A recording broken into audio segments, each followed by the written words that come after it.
Siapakah orang-orang yang siap meneladani Rasulullah sallallahu alaihi wasallam? Adalah orang yang memiliki 3 sifat berikut ini. Jika 3 sifat ini tiada di hati seorang hamba atau melemah, maka dia tidak akan berani meneladani Rasulullah sallallahu alaihi wasallam, apalagi untuk membelanya. Karena dengan 3 sifat berikut ini akan hilang sifat penakut dari hati seorang.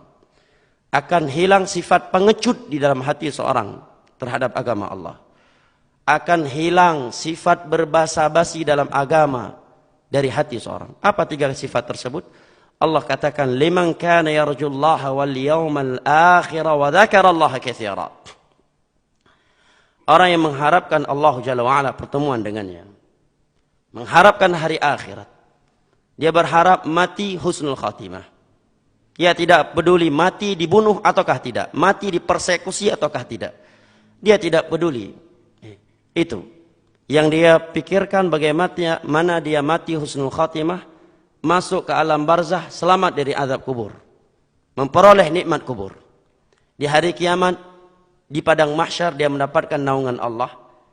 Hisabnya dimudahkan oleh Allah. Mizannya lebih berat, amalan kebaikannya lebih berat. Dia mampu mengambil catatan amalan dan tangan kanannya. Dia mampu melewati as-sirat yang Allah bentangkan di atas neraka Jahannam, lebih tipis daripada rambut. Di atasnya ada duri-duri akan menyambar siapa saja yang Allah perintahkan.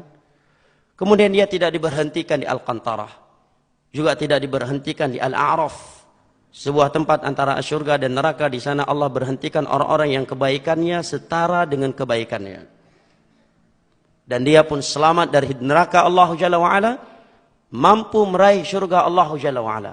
Ini yang dia harapkan. Wa dzakarallaha katsira, dan banyak mengingat Allah Jalla wa Ala. 3 sifat ini jamaah yang dimuliakan Allah, apabila sempurna di dalam hati kita, demi Allah akan hilang sifat pengecut dari hati kita dalam membela agama Allah. Jika 3 sifat ini tertanam di hati kita, demi Allah kita tidak akan meninggalkan kebenaran karena takut sama manusia. Jika 3 sifat ini tertanam kuat di dalam hati kita, demi Allah kita tidak akan takut dimutilasi, dibunuh, dibakar hidup-hidup sekalipun, karena membela agama Allah. Demi Allah jemaah. Ya. Kalau di dalam hati kita selalu mengingat pertemuan dengan Allah, di dalam hati kita selalu mengingat perjalanan yang masih begitu panjang dan mengerikan setelah kematian, kemudian kita berzikir kepada Allah. Keluar rumah kita baca zikir keluar rumah. Naik kendaraan kita baca zikir naik kendaraan. Kita safar berzikir kepada Allah Jalla wa Ala. Masuk masjid menjaga zikirnya, keluar masjid menjaga zikirnya, masuk kamar mandi menjaga zikirnya. Apabila kita membaca zikir tersebut, mata-mata setan Allah butakan sehingga tidak mampu melihat aurat kita. Keluar dari WC kita baca zikirnya. Mampir di suatu tempat yang kita anggap itu tempat angker ataukah bukan, kita baca zikirnya. Ingin bertemu dengan orang yang kita takuti, dengan orang yang kita segani, kita baca zikir yang Nabi anjurkan agar hilang rasa takut kita kepadanya. Ketika seorang telah dikepung, tiada lagi yang menolongnya di antara manusia, ada zikir yang dia baca dari zikir yang Nabi tuntun. Dia menjaga zikir setelah salat 5 waktu. Dia menjaga zikir pagi petang. Dia membaca zikir ketika air hujan turun.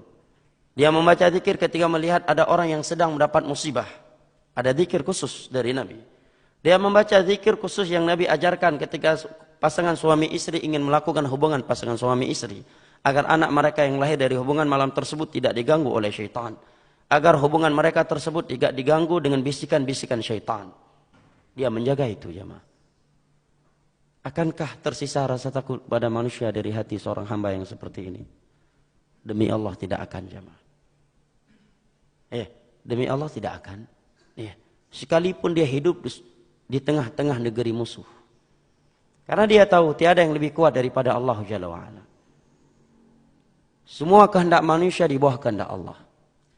Dan tiada tameng yang lebih kokoh daripada zikir. Di medan jihad saja, Allah ingatkan masalah zikir untuk Nabi dan para sahabatnya. Idza laqitum fi'atan fathbutu wazkurullaha katsira la'allakum tuflihun. Kalau kalian sudah berhadapan dengan musuh di medan tempur, fathbutu, Tetaplah kalian bersikap berani, teguh. Setelah itu apa Allah katakan? Ambil senjata kalian, atur strategi kalian. Itu bagian dari hal yang perlu kita lakukan. Tapi Allah ingatkan yang lebih penting dari itu. Wazkurullah, berzikirlah kepada Allah dengan zikir yang banyak. La'allakum tuflihun, agar kalian beruntung jamaah. Ya. Demi Allah jamaah, 3 sifat ini andai kata sempurna di hati kita, kita akan punya jati diri yang sempurna untuk agama Allah Jalla wa'ala. Akan punya keberanian di dalam menerapkan dan menerangkan agama Allah. 3 zikir ini, 3 sifat ini. Maka kita lihat Nabi Ibrahim alaihi salam. Ketika beliau ditangkap jemaah. Coba bayangkan. Seorang da'i, ustadz ditangkap, ditelanjangi di depan rakyatnya. Tiada sehelai benang pun yang tersisa di badan beliau. Lihat Nabi Ibrahim alaihi salam. Ditangkap, ditelanjangi. Dan sudah disiapkan dalam suatu tempat untuk dilempar ke api yang begitu besar. Apakah beliau menjerit? Tidak. Beliau berteriak? Tidak. Beliau memanggil ayahnya? Tidak. Ayahnya justru yang berkata kepada beliau, la illam tantahi la arjumannak wahjurni maliya. Kalau kamu belum berhenti dari dakwah ini, kamu saya lempar, saya rajam dengan batu. Dan kamu saya usir. Minta tolong ke siapa lagi? Jibril alaihi salam datang menampakkan dirinya dan menawarkan bantuan kepada Ibrahim alaihi salam. Apa kata Nabi Ibrahim? Kepada engkau tidak. Aku butuh kepada yang menciptakan engkau. Tiada yang keluar dari mulut Nabi Ibrahim ketika dilemparkan ke dalam api kecuali satu. Hasbiyallah wa ni'mal wakil. Sebagaimana dalam riwayat Al-Imam Al-Bukhari dari Abdullah bin Abbas radhiyallahu anhuma. Cuma itu yang keluar dari mulut beliau. Tidak ada jeritan, tiada teriakan. Yang terucapkan hanya hasbiyallah wa ni'mal wakil. Padahal sebelum dilempar beliau diapain? Ditelanjangi.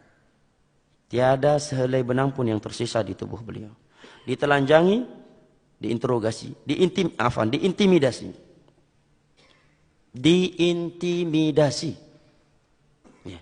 Orang kalau diintimidasi dalam keadaan telanjang, enggak pun dia jawab iya. Kamu demikian? Iya, iya. Udah ditelanjangi. Ya. Nabi Ibrahim tidak jamaah.